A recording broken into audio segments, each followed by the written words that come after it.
Game 7. Those two words resonate with the finality, the immediacy, and the urgency of the days for the Clippers and the Utah Jazz. For the game. So what you want to do is hope that he can unleash himself today.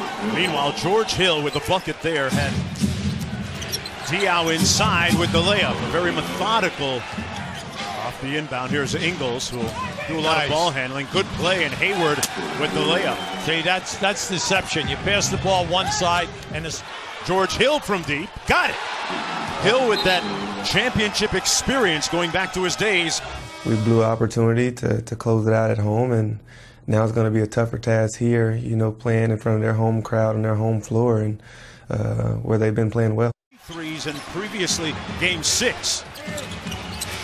Hayward inside, kicks it back out to Favors. Nice. And he knocks down the mid-range jumper. When they throw in, you have the mismatch. You have Rivers on your back in the paint. And Joe Ingles finally on the scoreboard, Hubie, for the first time in 3 games now. Diaw kicks it out to Hayward, and he drills the corner 3. You've got to get the layup. And then both of these teams are poor foul shooting teams. And Pierce fouling Hayward, who went strong to the hole. Joe Johnson couldn't turn the corner, and look at that tip by Derrick Favors since coming in for Rudy Gobert with the 2 fouls throughout the series. And Rodney Hood with a good sign for the Jazz knocks down his first field goal. He had been in a shooting slump. Hey, what about Derrick Favors? 6 points here now in the first quarter. Derrick Favors with his 8th point of the game off the great dime, deciding on Miami, and off the turnover, an easy one, room service for George Hill. Take the defense, and he made that cross-court pass. And Derrick Favors now with 10 points. Bonus offense. Hill off the Favors screen, and George Hill makes it a double-digit lead, up to 11. Doc Rivers. That's great chemistry and good movement with the second unit. Joe Ingles with the corner 3. Yesterday they didn't practice, but Ingles showed up at the gym and got up a few hundred shots. Well, at 6'8", he's very talented. He's a good defender. They like him playing on the other team's 2 guard. And he's excellent in moving and creating the passing angle. Look at this. Backdoor from the corner. The pass is right on the money. See, they'll make the pass, and big men will always move if you will make the play. And for the Los Angeles Clippers, a loss here would be crippling as Hayward gets the and 1 over Rivers. Now remember in Game 6, at halftime we said Hayward only had 6. In the second half he got 25. Well, in this game you can see right there a push-off. That could have been called an offensive foul. Good defense by the Clippers. Diaw, a contested 3. Fouled! And 1, they're looking at 4. Yeah, see right now Doc Rivers wants to travel. He wants to travel, and also the referee is going to make the call, and not only is it going to be a field goal, but it's going to be a foul shot attempt along with it. Keep an eye, right? Free throw jumper is nothing but net.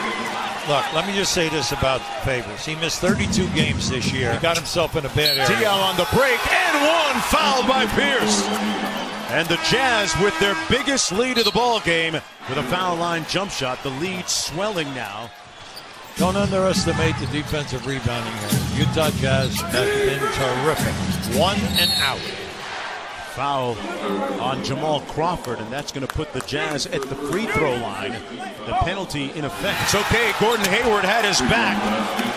And now the Clippers, DeAndre Jordan battling. And that's going to be a foul over the back of Derrick Favors. You know, just a fantastic finish the other night by the Clippers. Hayward missed the reverse, and Favors with Favor underneath. And end this quarter on an upside. A whistle and a blocking foul against Austin Rivers.